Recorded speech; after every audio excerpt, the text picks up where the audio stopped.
Hi, Dr. Kain here.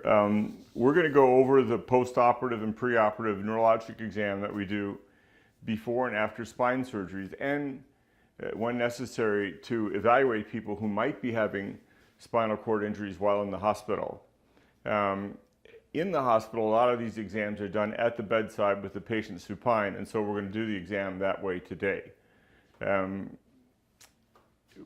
already have a talk about why we do the exam, what's involved in the exam, and the really bad things that can happen if neurologic deficits aren't picked up early. So this is not a complicated thing, and with a little bit of practice, it really takes no time at all. So Lori here is going to be our patient, and we're going to pretend for now that she just had spine surgeries and she just got to the ICU and is essentially went there straight from the operating room and is now waking up and ready to participate in an exam. I want to emphasize that when a person goes to the intensive care unit or goes to the postoperative area, they must be allowed to wake up enough to do this exam meticulously whenever possible before they're given enough pain medicines that they can't participate in the exam. That's just really important. So, Lori, how are you? Good. I'm Dr. Kain. Remember me? Mm-hmm. Yeah, we met before, and your operation's all done. It went perfect. We fused your neck just like we thought we would, and there were no problems or complications with the surgery. Because we just operated on the front of your neck, I want to make sure your talking is okay and your swallowing is okay. So can you count from 1 to 10 for me? 1, 2, 3, 4, 5, 6, 7, 8, 9, 10. How does that feel? Good. And no, you don't feel any raspiness or hoarseness in your voice? No. Really good. Yeah, I've heard you've had a couple of sips of water already, and that went without any problems. Yes. Good. So what I'd like to do is just make sure everything's working here. So I'm going to check your muscles, okay? This is real simple. So first thing I want you to do is just give me both of your hands and squeeze as hard as you can. Excellent. Now spread your fingers apart all the way and don't let me push them together. Way apart, Lori. Excellent. That's good. Now give me a thumbs up. Both sides, good and strong. Good. Now bring your wrist back as far as you can. That's great. Bring your wrist down as far as you can. That's great. Now make a muscle with your bicep like Popeye. Oh boy, you're strong. Push away as hard as you can. Do the same thing over here. Push away. And now bring your arms out to the side. And that's perfect. You have 5 out of 5 strength, which means you have normal strength in your upper extremities. Let's check your legs now, okay? So bring your toes up for me as hard as you can. All the way up. Don't let me push them down. Push down as hard as you can. Great. Straighten out your knees as hard as you can. Knees out as hard as you can. Perfect. Now, I'd like you to bend your knee for me and pull your foot in towards your bottom. Good and strong. That's your hamstring. And I'm going to do that again. Hamstring. Really strong. Okay? Now bring your knee up. Now, bend your knee and bring it up. Good. Same thing over here. Good. Well, you look terrific. You're good and strong. You're doing great. We'll be checking that every hour for a few times and every couple hours for a few times just to make sure it stays good and strong. Do you have any questions for me? No.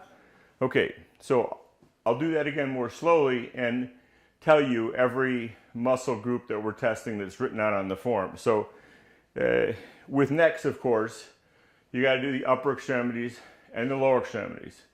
With lumbar spines and thoracic spines, you got to do the upper extremities at least once post-op and always pre-op to make sure that they're okay and there is no deficit as a result of positioning of the patient. But once that's ascertained, unless they have specific complaints, those don't have to be repeated. With necks, you got to do upper and lower extremities and lower extremities for every exam. So we'll do it one more time and I'll tell you what we're doing. So Lori, give me your hands. Squeeze tight. That's grip. Thumb up. That's thumb extensor. Wrist back. That's wrist extensors or dorsiflexors.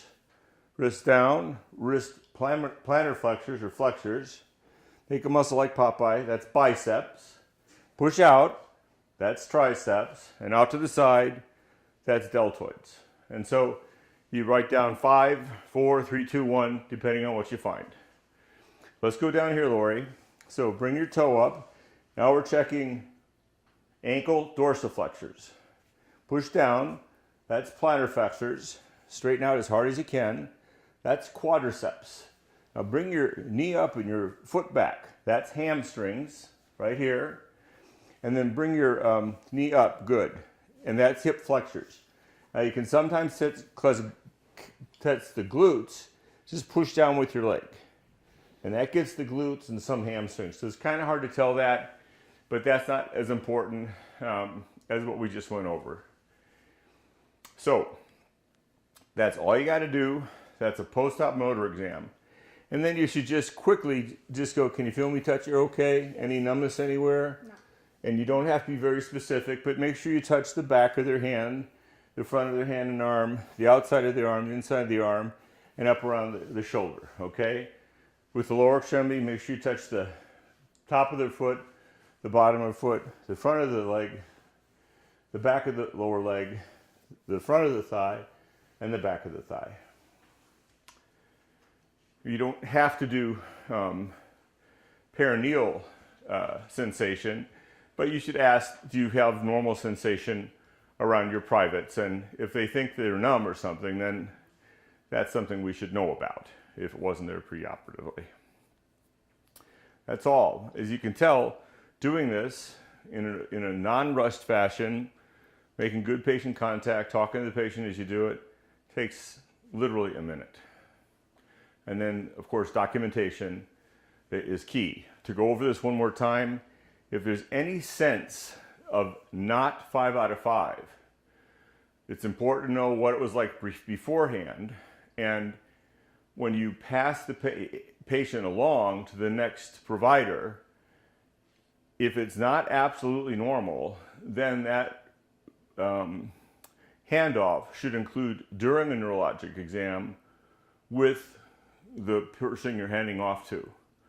So if it's going from pre-op to the floor or pre-op from the ICU, if there's any sort of discrepancy, make sure that you both understand what a 4 out of 5 is in this patient or what a 3 out of 5 is in this patient.